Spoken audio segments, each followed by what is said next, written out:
샬롬, 말씀과 함께 시작하는 또 새로운 날입니다.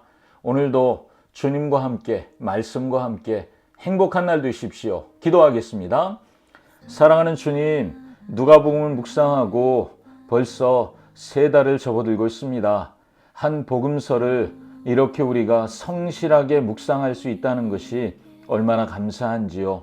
오늘도 주님의 말씀을 기대합니다. 성령 하나님 도와주시옵소서. 예수님의 이름으로 기도합니다. 아멘.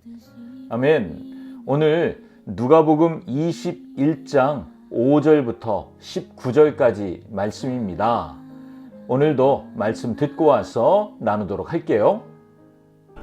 어떤 사람들이 성전을 가리켜 그 아름다운 돌과 헌물로 꾸민 것을 말하며 예수께서 이르시되 너희 보는 이것들이 날이 이르면 돌 하나도 돌 위에 남지 않고 다 무너뜨려지리라.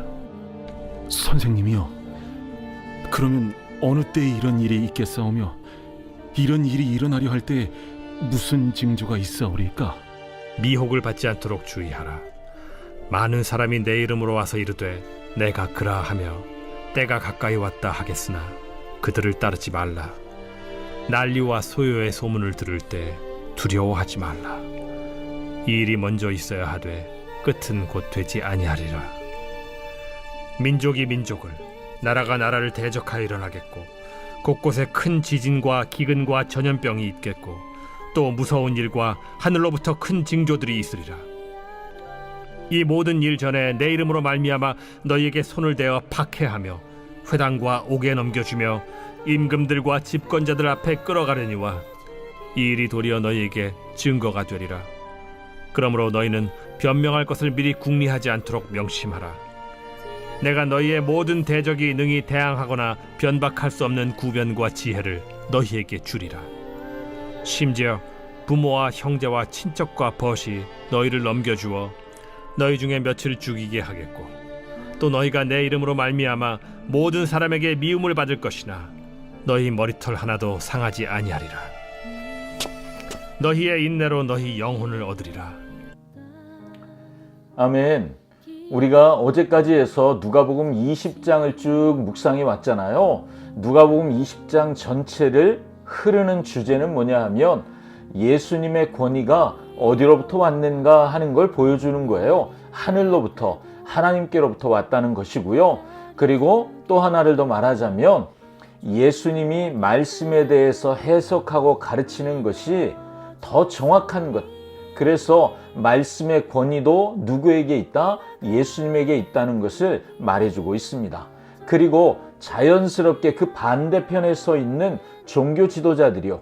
그들은 겉으로는 자기들이 권위를 가졌고 성경에 대해서 많이 알고 있는 것 같은데 정작 진짜 권위 있는 예수님은 못 알아보는 사람들이고 진짜 권위 있는 예수님의 말씀을 듣고는 순종하고 반응하지 않는 사람들이라는 것을 보여주는 것이 누가복음 20장의 이야기라고 할 수 있습니다. 그리고 오늘 예수님은 똑같이 성전에서 계속 말씀을 나누고 계시는데요. 오늘은 성전을 향해 말씀하세요. 6절에 보니까 돌 하나도 돌 위에 남지 않고 다 무너질 것에 대해서 말씀하시죠. 성전이 멸망할 것에 대한 것을 말씀하시는 거예요. 예수님이 이 말씀을 하실 때 성전이 무너질 징조는 없었습니다. 왜냐하면 헤롯 대왕이 시작한 성전 건축 공사가 이때에도 진행 중이었고요. 어마어마하고 으리으리한 성전이 지금 그들 앞에 있었습니다. 그런데 그 성전이 사라질 것이라고 말씀하시니까 사람들은 궁금해지죠. 언제요? 그게 언제 그런 일이 일어납니까? 라고 물을 수밖에 없었죠. 하지만 예수님이 종말, 그 성전의 멸망을 기다리는 사람들, 종말을 기다리는 사람들이 조심할 것이 있다고 하세요. 거짓 선지자들이 나타나서 때가 가까웠다 이렇게 말하는 사람들도 있을 것이고 전쟁 그리고 폭동 이런 소문들이 들려올 때마다 이때가 그땐가 생각하게 될 것이라고. 그런데 그게 착각이라고 말씀하시는 거예요. 오히려 예수님은 종말이 오기 전에 나타날 징조를 어떻게 말씀하시냐 하면 너희가 핍박받고 감옥에 갇힌 만큼 고난을 당할 것이다 라고 말씀하세요. 여러분, 이것이 거짓을 분별하는 증거가 될 것이라고 하시는 거예요. 그 이유가 뭘까요? 예수님을 따르는 제자, 그 제자의 삶이란 예수님이 걸어가신 십자가의 길을 따라 걷는 삶이 되기 때문에 당연히 그들에게도 십자가의 길을 걷는 자들에게 찾아오는 핍박과 고난이 필수적이라는 거죠. 곧 제자의 삶이란 뭐냐 하면 마지막 종말이 언제 어디서 일어날 것인지 거기에 관심 갖는 삶이 아니라 묵묵히 십자가의 길을 걸어가야 하는 사람, 그 사람들이 제자들이라는 거죠. 십자가의 길이라는 것은 막연한 고난을 의미하지 않습니다. 구체적인 고난을 예수님이 말씀하세요. 실제로 가족들이 이 사람들을 고발할 수도 있어요.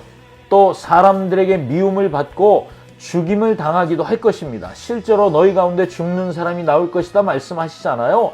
그러나 고난을 두려워할 이유가 없는 것은 예수님의 이름으로 고난당하는 사람들은 머리털 하나 상하지 않을 것이라고, 물론 그 가운데 핍박받고 고난을 당하겠지만 하나님의 눈이 그들을 머리털 새듯 보고 계실 것이라고 약속해 주시는 거죠.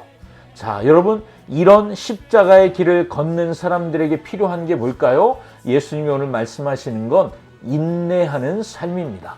그런데 이 인내라고 하는 것은 무조건 이 고난이 지나가기를 죽으림을 다해 참고 견디는 것을 의미하지 않습니다.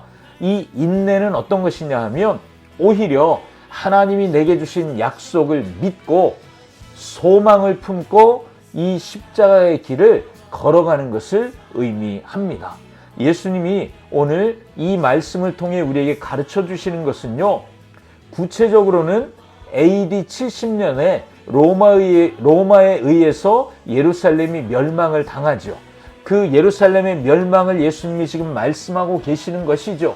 그게 1차적이에요. 그렇지만 예수님이 말씀하시는 또 하나는 뭡니까? 예수님이 다시 오시는 것, 재림이요. 예수님이 다시 오실 재림을 기다리는 우리의 삶에 대해서 오늘 보게 하시는 거죠.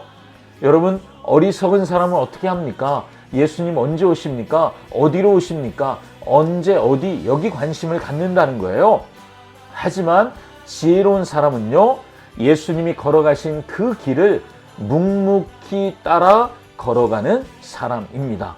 예수님처럼 고난을 두려워하지 않고요, 고난 중에도 하나님이 약속하신 그 일을 행하실 것을 믿고 기대하며 소망하는 사람, 이 사람이 지혜로운 사람이고, 저와 여러분이 그런 지혜로운 사람 되기를 정말 소원하고 사모합니다. 우리가 가까이는 오늘을 이렇게 살아야 하는 거죠. 말씀을 주신 오늘을 우리는 주님을 기다리는 사람답게 묵묵히 십자가의 길을 걸으며 오늘을 살아야 되겠죠. 그리고 멀리는 우리 주님 다시 오실 때까지 우리 인생을 이렇게 묵묵히 십자가의 길을 걸어가며 살아야 하겠죠. 내 사랑하는 주님이 가라고 하신 이 길, 주님이 먼저 걸어가신 그 십자가의 길을 묵묵히 따라 걷는 것, 그것이 오늘 우리가 해야 할 일입니다. 그 길에서 우리는 멈추지 않는 복음의 능력을 만나게 될 것입니다. 그리고 우리도 그 복음의 능력을 경험하고 그 복음을 전하는 사람 될 것입니다. 그리고 그 복음의 열매를 저도 여러분도 맛보게 될 것입니다. 우리 모두 복음의 놀라운 은혜를 경험하길 축복합니다. 아멘. 기도하겠습니다. 사랑하는 주님, 우리가 말씀 앞에서 재림을 기다리는 그리스도인으로서, 제자로서 어떻게 살아야 할지 오늘 주님의 말씀을 통해 배웁니다. 묵묵히 주님이 먼저 걸으신 십자가의 그 길을 걷는 자, 오늘도 그렇게 살아가는 우리 교회 모든 성도들 되도록 축복해 주시옵소서. 예수님의 이름으로 기도합니다. 아멘. 아멘. 오늘도 우리는 십자가의 길을 말씀과 함께 주님과 함께 걷습니다. 여러분 힘내십시오.